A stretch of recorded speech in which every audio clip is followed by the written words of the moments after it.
দক্ষিণ কলকাতায় বিজেপির গোষ্ঠীকন্দল। দক্ষিণ কলকাতার বিজেপি সভাপতিকে মারধর করা হয়েছে এমনই অভিযোগ। অনুপম ভট্টাচার্যের মুখে কালি দেওয়া হয়েছে, এই অভিযোগ করা হচ্ছে। মারধরের অভিযোগ বিজেপিরই একাংশের বিরুদ্ধে।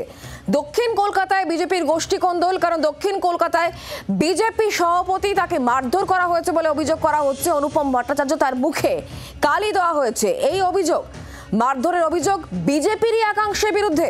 দক্ষিণ কলকাতায় বিজেপির গোষ্ঠীকন্দল, বিজেপি সভাপতি তাকে মারধর করা হয়েছে, মুখে কালি দেওয়া হয়েছে, এই অভিযোগ করা হচ্ছে। আর এই অভিযোগ উঠছে বিজেপির একাংশের বিরুদ্ধে। ঠিক কি অভিযোগ রয়েছে, কি বলা হচ্ছে বিজেপির তরফ থেকে সামগ্রিকভাবে আমরা জানবো, কথা বলবো। মৌমিতা চক্রবর্তী আমাদের সঙ্গে রয়েছেন, প্রতিনিধি টেলিফোন লাইনে। মৌমিতা, দেখুন, অনুপম ভট্টাচার্য বিজেপির দক্ষিণ কলকাতা জেলা প্রেসিডেন্ট।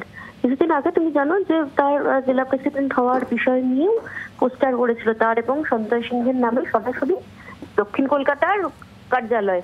এবার দেখা গেল সদস্যতা অভিযান নিয়ে তার বিরুদ্ধে অভিযোগ, এবং শুধু তাই নয়, সদস্যতা অভিযানে তার ভূমিকা সঠিক নয়, তিনি বেশ কয়েকজন সক্রিয় কর্মীকে সদস্য করাননি।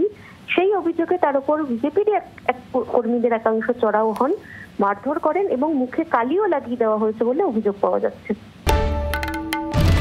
বাংলার আওয়াজ, বাঙালির আবেগ, জি 24 ঘন্টা।